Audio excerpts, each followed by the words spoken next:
அனைவருக்கும் வணக்கம். இன்றைக்கி வந்து 27/8/2024 செவ்வாய்க்கிழமை அன்னைக்கு Nifty index, bank Nifty index and இன்றைக்கி எக்ஸ்பைரி இருக்க ஃபின் நிஃப்டி இது மூணுமே சிபிஆர் இண்டிகேட்டர் யூஸ் பண்ணி எப்படி ட்ரேட் பண்ணுறது அப்படிங்கிறத பார்த்துருவோம். அதுக்கு முன்னாடி நேற்று யூஎஸ் மார்க்கெட்டில் என்னாச்சு அப்படின்னு பார்த்தீங்கன்னா, டவ் ஜோன்ஸ் மட்டும் ஒரு 0.16% பாசிட்டிவாக முடிஞ்சிருக்கான். நல்ல ஒரு கன்சால்டேஷன் தான். உங்களுக்கு வந்து வைடு சிபிஆர் வந்து மார்க்கெட் கன்சால்டேட்டும் ஆயிருக்கு. அண்ட் ஆல்சோ உங்களுக்கு விர்ஜின் சிபிஆரும் ஃபார்ம் ஆயிருக்கு. இது வந்து டவ் ஜோன்ஸ் அந்த மேஜர் இண்டிசஸை பொறுத்த வரைக்கும் ஒரு பாசிட்டிவான விஷயம். ஆனால் நீங்கள் S&P பொறுத்தீங்க அப்படின்னா இவனுமே கன்சால்டேட் தான் இருக்கான். பட் ஒரு 0.3% நெகட்டிவாக க்ளோஸ் வச்சிருக்கான். பட் நாஸ்டாக் வந்து பார்த்திங்கன்னா இவன் வந்து ஒரு மார்னிங்கே ஒரு பெரிய செல் ஆஃப் இருந்து அதுக்கப்புறம் கன்சால்டேஷன்லேயே முடிச்சிருக்கான். அண்ட் S1 கீழே முடிச்சிருக்கான். இது வந்து டெக் இண்டிசஸை பொறுத்த வரைக்கும், அதாவது நாஸ்டாக்கு மட்டும் இது ஒரு சின்ன நெகட்டிவான விஷயம். ஸோ நேற்று வந்து பார்த்திங்கன்னா பெரிய நெகட்டிவிட்டிலாம் சொல்ல முடியாது. உங்களுக்கு வந்து எந்த ஒரு ஈவெண்ட்டுமே இல்லை, ஜஸ்ட் ஒரு ப்ராஃபிட் புக்கிங் மாதிரி ஒரு விஷயம் நடந்திருக்கு. அண்ட் விக்ஸுமே வந்து பார்த்திங்கன்னா ஜஸ்ட் ஒரு 0.18% வந்து மேலே ஏறி இருக்குது. அண்ட் 10 இயர் பாண்டில் வந்து பார்த்திங்கன்னா 3.8 ரேஞ்சில் இப்போ ட்ரேட் ஆகிட்டு இருக்கு. ஸோ இது வந்து ஒரு இதுக்கப்புறம் 4க்கு மேலே 4.2க்கு மேலே போனால் தான் பிரச்சனையே. அது அப்படி கண்டிப்பாக போகவே போகாது. ஏன்னா செப்டம்பரில் கண்டிப்பாக ரேட் கட் வரப்போகுது. இதுக்கப்புறம் ஃபர்தராக இந்த US 10 இயர் பாண்டில் வந்து கீழே போகிறதுக்கு தான் வாய்ப்பு இருக்குது. இது எவ்வளோ தூரத்துக்கு கீழே போதோ அந்த அளவுக்கு நம்மளுடைய ஐடி செக்டாரும் யூஎஸில் இருக்க ஐடி செக்டாரும் அதாவது டெக் ஸ்டாக்ஸும் நல்லா பர்ஃபார்ம் பண்ணும். அதுதான் கணக்கு. ஸோ இதுவுமே வந்து ஒரு பாசிட்டிவான விஷயம் தான் வச்சுக்கலாம். அடுத்து வந்து க்ரூட் ஆயிலை பொறுத்த வரைக்கும் உங்களுக்கு வந்து $77 இருக்கான். இதுவுமே வந்து ஒரு பெரிய பிரச்சனை இல்லை. ஸோ வேர்ல்டு மார்க்கெட்டை பொறுத்த வரைக்கும் முக்கியமாக US மார்க்கெட்டில் நேற்று நடந்தது ஒரு சின்ன ப்ராஃபிட் புக்கிங் தான். பெரிய நெகட்டிவிட்டிலாம் ஒன்றும் கிடையாது. ஸோ ஃபர்தராக வந்து இதை பேஸ் பண்ணி ஏடிஆர் வந்து எப்படி ரியாக்ட் பண்ணிச்சு அப்படிங்கிறத பார்ப்போம். ஸோ இதுதான் வந்து பார்த்திங்கன்னா இந்தியன் மார்க்கெட் க்ளோஸ் நாலுமே வந்து நல்லா பாசிட்டிவாக இருந்துச்சு. ஸோ விப்ரோ மட்டும் 1.5% பாசிட்டிவ், மற்ற எல்லாமே 0.7 to 0.9% பாசிட்டிவ் இருந்தாங்க.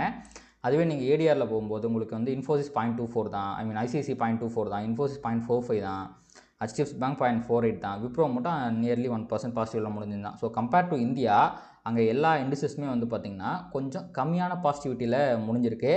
பட் ஸ்டில் நேற்று US மார்க்கெட் வந்து நெகட்டிவாக முடிஞ்சதுலேயுமே உங்களுக்கு 4 ஸ்டாக்குமே பாசிட்டிவாக முடிஞ்சிருக்கிறது. ஸ்டாக்ஸ் எல்லாமே கொஞ்சம் நல்லா பர்ஃபார்ம் பண்ணுது, பாசிட்டிவாக இருக்குது அப்படிங்கிறதுக்கான இண்டிகேஷன் தான். ஸோ ஏடிஆர் வந்து பார்த்திங்கன்னா ஒரு பாசிட்டிவிட்டி தான் நம்மளுக்கு வந்து இண்டிகேட் பண்ணுது. அப்படியே நீங்கள் எஃப்ஐடி டேட்டா பொறுத்த வரைக்கும் நேற்று நம்ம NSE வெளியிட்ட டேட்டாவில் உங்களுக்கு 2 பேருமே பாசிட்டிவாக தான் இருக்காங்க. முக்கியமாக எஃப்ஐ வந்து ஒரு 483 கோடி ரூபா பை பண்ணியிருக்காங்க அப்படிங்கிற டேட்டா வந்திருக்கு. அதே மாதிரி செபி வெளியிட்ட இந்த NSDL வர டேட்டாவில் வந்து பார்த்திங்கன்னா இந்த ஈக்விட்டியில் பாருங்கள் அவங்களுமே 462 கோடிக்கு எஃப்ஐ பை பண்ணியிருக்காங்க அப்படிங்கிறதான் சொல்கிறாங்க. ஸோ தட் எஃப்ஐ வந்து பையிங்கில் தான் இருக்காங்க. கண்டினியூஸாக 2வது நாளும் பை பண்ணியிருக்காங்க. முந்தா நேற்று 1800 கோடி பை பண்ணாங்கன்னு நினைக்கிறேன். நேற்று ஒரு 400 கோடி பை பண்ணியிருக்காங்க. ஸோ இவங்க வந்து பை பண்ணுறது மார்க்கெட்டுக்கு ரொம்பவே ஒரு பாசிட்டிவான விஷயங்க. அடுத்து இப்போ வேர்ல்டு மார்க்கெட் ஃபியூச்சர்ஸை பொறுத்த வரைக்கும் நேற்று செல் ஆஃப் நடந்தாலுமே இப்போவுமே அது நெகட்டிவில் தான் இருக்காங்க. US மார்க்கெட் எல்லாமே இது ஒரு சின்ன ஒரு நெகட்டிவான விஷயம்னு சொல்லலாம். பட் யூரோப்பியன் மார்க்கெட்லாம் ஓரளவுக்கு பாசிட்டிவாக இருக்காங்க. அண்டு நிக்கி வந்து பாசிட்டிவாக இருக்கான். ஸோ ஆனால் வந்து காஸ்பி வந்து நெகட்டிவில் இருக்கான். ஸோ ஃபுல்லாக மிக்சடுன்னு சொல்லலாம். கன்ஃபார்மாக பாசிட்டிவ் நெகட்டிவ்னு இல்லை. சில பேர் பாசிட்டிவாக இருக்காங்க, சில பேர் நெகட்டிவாக இருக்காங்க. ஸோ வேர்ல்டு மார்க்கெட் ஃபுல்லாகவே மிக்சடாக இருக்குது. ஸோ அடுத்து வந்து நம்மளுடைய கிஃப்ட் நிஃப்டி அப்படிங்கிறவன் ஒரு 25,013 அப்படிங்கிற ரேஞ்சில் ட்ரேட் ஆகிட்டு இருக்கான். நேற்று முடியும் போது வந்து பார்த்திங்கன்னா அரௌண்ட் 25,050 60 ரேஞ்சில் இருந்தான். ஸோ நீங்கள் வந்து 26ஓட 315 கேண்டில் பார்த்தா உங்களுக்கு தெரிஞ்சிடும். 315னா இந்த ரேஞ்ச் தான் உங்களுக்கு 14 இங்கே பார்த்தீங்களா. ஸோ ஒரு 70 ரேஞ்சில் இருந்தால் அப்படின்னா ஒரு 50 பாயிண்ட்டுக்கு பக்கமாக இப்போ வந்து கேப் டவுன் காமிக்கிறான் நிஃப்டி. மேபி நிஃப்டி ஃப்ளாட்டாக ஓப்பன் ஆகிறதுக்கு எல்லாம் வாய்ப்பு இருக்குது. ஒரு 20 பாயிண்ட் டவுன், 30 பாயிண்ட் டவுன் அந்த மாதிரி வந்து ஓப்பன் ஆகிறதுக்கு நிறைய சான்சஸ் இருக்குது. ஸோ நம்ம அதை வந்து பொறுத்திருந்து பார்க்கலாம். இதுக்கப்புறம் ஃபர்தராக அவன் கீழே விழுந்தால் இன்னொரு கேப் டவுன் கூட ஆகலாம். பட் ஒரு ஒஸ்ட் கேஸில் ஒரு 60-70 பாயிண்ட் கேப் டவுனுக்கு மேலே இருக்காதுன்னு நினைக்கிறேன். ஸோ பார்க்கலாம் என்ன ஆகுது அப்படின்ட்டு. ஸோ அடுத்து நம்ம நேற்று நிஃப்டியோட ப்ரைஸ் ஆக்ஷனை பார்ப்போம். ஓகே, டெய்லி சிபிஆர் தான் போட்டிருக்கோம் நம்ம.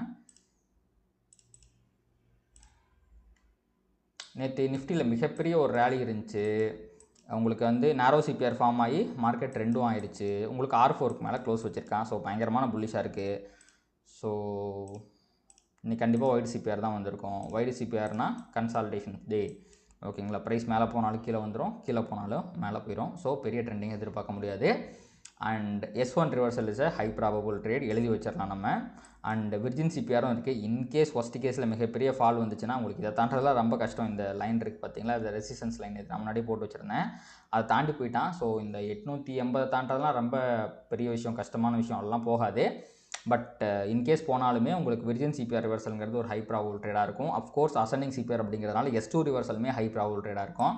இன்றைக்கி மார்க்கெட் வந்து கீழே ஃபாலாக கேப் டவுனில் ஓப்பன் ஆனாலுமே கண்டிப்பாக மார்க்கெட் ரெக்கவரி ஆகிறதுக்கு 99% சான்சஸ் இருக்குது. ஏன்னா அசெண்டிங் சிபிஆர் வந்துருக்கிறதுனால புல்ஸ் தான் இது ஜெயிச்சிருக்காங்க. இன்றைக்கி அவ்வளோ சீக்கிரமாக ஃபைட்டே பண்ணாமல் இந்த மாதிரி ஒரு குளோபல் சினாரியோவில் எந்த பெரிய பிரச்சனையும் இல்லாத சமயத்தில் அவங்க வந்து கிவ் அப் பண்ண மாட்டாங்க. ஸோ கண்டிப்பாக ஒரு ரிவர்சல் அப்படிங்கிறது இருக்கும். அதே மாதிரி இன்கேஸ் இப்போ கேப் டவுனில் ஓப்பன் ஆகிறதுனால இந்த சிபிஆரை தாண்டது அப்படிங்கிறது கொஞ்சம் கஷ்டமான விஷயமா போயிடும். ஸோ மேபி இன்றைக்கி வந்து மார்க்கெட் முக்கியமாக நிஃப்டி வந்து 25,000 கீழே முடிக்கிறதுக்கு வாய்ப்புகள் இருக்குது. நம்ம அதை பொறுத்திருந்து பார்ப்போம். இன்கேஸ் இன்றைக்கும் மார்க்கெட் 25,000 மேலே முடிச்சிட்டான் அப்படின்னா கண்டிப்பாக இன்னொரு 100-200 பாயிண்ட் மேலே எதிர்பார்க்கலாம். ஸோ நம்ம அதை பொறுத்திருந்து பார்ப்போம். So S1 reversal, S2 reversal, virgin CPR reversal இது மூணுமே வந்து பார்த்திங்கன்னா கன்சிடரிங் த சினாரியோ எனக்கு வந்து நிஃப்டியில் ஹை ப்ராபபிள் ட்ரேடிங் ஆப்பர்ச்சுனிட்டியாக தெரியுது. அடுத்து வந்து பேங்க் நிஃப்டியை பார்ப்போம். ஸோ பேங்க் நிஃப்டியில் நேற்று என்ன நடந்துச்சு அப்படிங்கிறத பார்ப்போம்.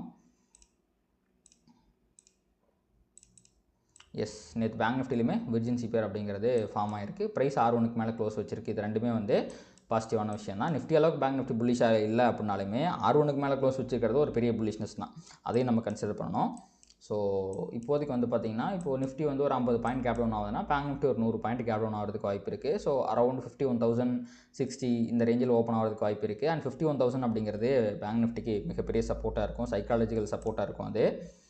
ஸோ டுமாரோ சிபிஆர் நம்ம பார்த்துருவோம். அரௌண்ட் சிபிஆரே ஓகே, உங்களுக்கு சிபிஆர் இல்லைங்க, S1 தான் அந்த ரேஞ்சில் வருது. சிபிஆர் அசனிங் சிபிஆர் மேலே தான் வந்திருக்கு. இது ஒரு பாசிட்டிவான விஷயம். ஏன்னா உங்களுக்கு நான் முந்தான ஃப்ரைடே அன்றைக்கி வீடியோவில் சொல்லியிருந்தேன், மார்க்கெட் நல்லா கன்சால்டேட் ஆகுது, மேலே போனால் இங்கேருந்து மேலே பிரேக் அவுட் ஆனால் மேலே போயிடும், கீழே பிரேக் அவுட் ஆனால் கீழே போயிடும் அப்படின்னு சொல்லியிருந்தோம்.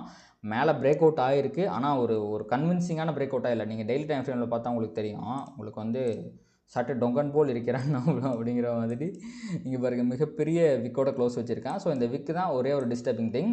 இந்த இடத்துல ஸ்ட்ராங் பிரேக் அவுட்னா அவன் பாட்டுக்கு ஒரு 200க்கு மேலே முடிஞ்சிருந்தா கூட 50%க்கு மேலே முடிஞ்சிருக்கு, விக்கு சின்னதாக இருக்குது, ஃபர்தராக மேலே போயிருன்னு சொல்லலாம்.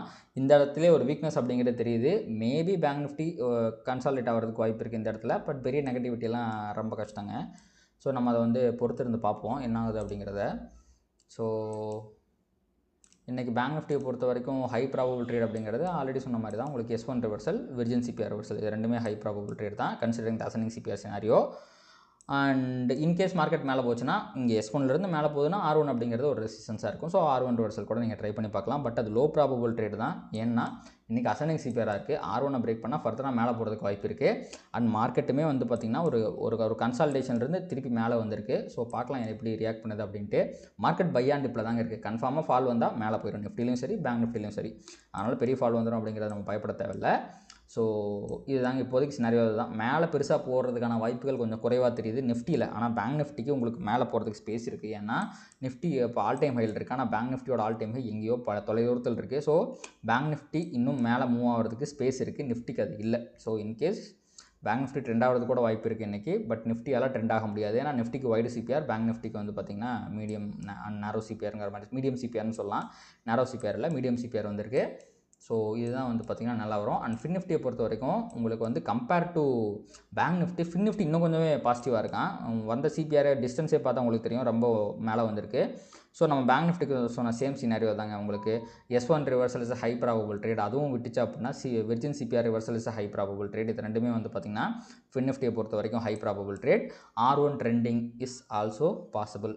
ஆனால் இந்த R1 இருக்க இடத்துல தான் ஃபின் நிஃப்டிக்கு மந்த்லியோட சிபிஆர் இருக்குது. ஸோ அதை வந்து அவன் எவ்வளோ சீக்கிரமாக கடந்து போவான் அப்படிங்கிறது கொஞ்சம் கஷ்டம் தான். இங்கே பார்த்தீங்களா, ஸோ R1க்கு மேலே இந்த ப்ரீவியஸ் டே ஹை கிட்ட தான் மந்த்லி சிபிஆர் இருக்குது. ஸோ மோஸ்ட்லி இதோட இந்த இடமே ரெசிஸ்டன்ஸாக இருக்கும். 440 மிகப்பெரிய ரெசிஸ்டன்ஸாக இருக்கும். அதே தாண்டினா 450 ரேஞ்சுங்கிறதே மிகப்பெரிய ரெசிஸ்டன்ஸாக தான் இருக்க போகுது. ஸோ மோஸ்ட்லி இதுக்குள்ளேயே முடிச்சிடுவான் அப்படிங்கிறது தான் என்னோடய எண்ணமாக இருக்குது. S1க்கும் இந்த ஐ திங்க் அதுதான் வந்து அதோட R1ஆக இருக்குமா. ஒரு நிமிஷம் இருங்க, ஃபின் நிஃப்டி இதை மட்டும் பார்த்துக்கிறேன் நான். எஸ் பார்த்தீங்களா, ஸோ R1க்கும் S1க்கும் இடையிலேயே இன்றைக்கி வந்து ஃபின் நிஃப்டி முடிக்கிறதுக்கு ஏகப்பட்ட வாய்ப்புகள் இருக்குது. வித் புல்லிஷ் பயாஸில் ட்ரெண்ட் ஆகிறதுக்கு வாய்ப்பு இருக்குது. ஸோ இதுதான் வந்து பார்த்திங்கன்னா இன்றைக்கி ஃபின் நிஃப்டியை பொறுத்த வரைக்கும் ப்ரைஸ் ஆக்ஷன் அனாலிசிஸ். நான் முன்னாடியே சொன்ன மாதிரி இப்போ ஃபின் நிஃப்டி வந்து பார்த்திங்கன்னா அப்புறம் ப்ரைஸ் ஆக்ஷனில் பேங்க் நிஃப்டி மாதிரி இல்லை, அவன் வந்து பார்த்திங்கன்னா வேறு மாதிரி ஒரு ப்ரைஸ் ஆக்ஷனை ஃபாலோ பண்ணியிருக்கான். அண்ட் இவனுமே இந்த இடத்துல வந்து பார்த்திங்கன்னா பிரேக் அவுட் ஆகிருக்கான். ஸோ ஃபர்தராக டப்புன்னு கீழே விழுறதுக்கான வாய்ப்புலாம் இல்லை. ஒன்று மேலே போகணும், அது சின்ன ரீட்ரேஸ்மெண்ட் போட்டு இந்த 300 தொட்டுட்டு மேலே போகணும். ஸோ இதுதான் வந்து பார்த்திங்கன்னா ப்ரைஸ் ஆக்ஷனில் தெரியுது.